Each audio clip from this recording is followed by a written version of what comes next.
20 ans, le bel âge. C'est celui de la directive européenne sur les travailleurs détachés. Mais je dois dire que depuis quelques années, nous sommes nombreux à nous en inquiéter.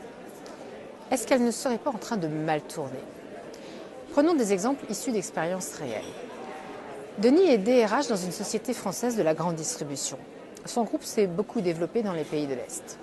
Il a pu le faire en ayant sur place un personnel français dévoué qui a supervisé les implantations et les recrutements. Denis a effectué une mission d'1 an en Roumanie. Il est maintenant installé en Hongrie. Pour lui, le dispositif de la directive travailleurs détachés a été une opportunité, pour son employeur aussi.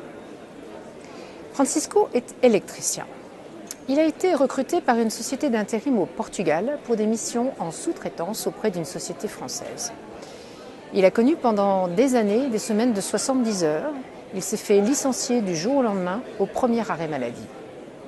Pour Francisco, l'opportunité s'est transformée en piège. Son employeur, lui, s'est enrichi en devenant une sorte d'esclavagiste moderne. Je pourrais multiplier les exemples. Travailleurs roumains, polonais ou même français frontaliers du Luxembourg qui sont détachés en France. Finalement, il y a peu de belles histoires et beaucoup d'abus. Ce système, avec le temps, s'est transformé en outil au service du dumping social et une machine à frauder. Mais il y a peut-être du changement en vue. Du moins, c'est en ce sens que je veux appuyer. En France, une série de mesures contre la fraude au détachement a été prise, parmi lesquelles des contrôles renforcés et des sanctions plus sévères. En Europe, une nouvelle version de la directive est en chantier, avec des améliorations notables. Le principe à travail égal, salaire égal dans le même lieu va mieux s'appliquer. Imaginez que, pour le moment, un maçon roumain touche le SMIC, mais qu'on lui en retire les frais d'hébergement et de déplacement. Ce ne sera plus possible. Les conditions des travailleurs détachés devront être améliorées et la concurrence déloyale sur le coût du travail devra être éradiquée. Est-ce que tout s'arrange? Pas tout à fait.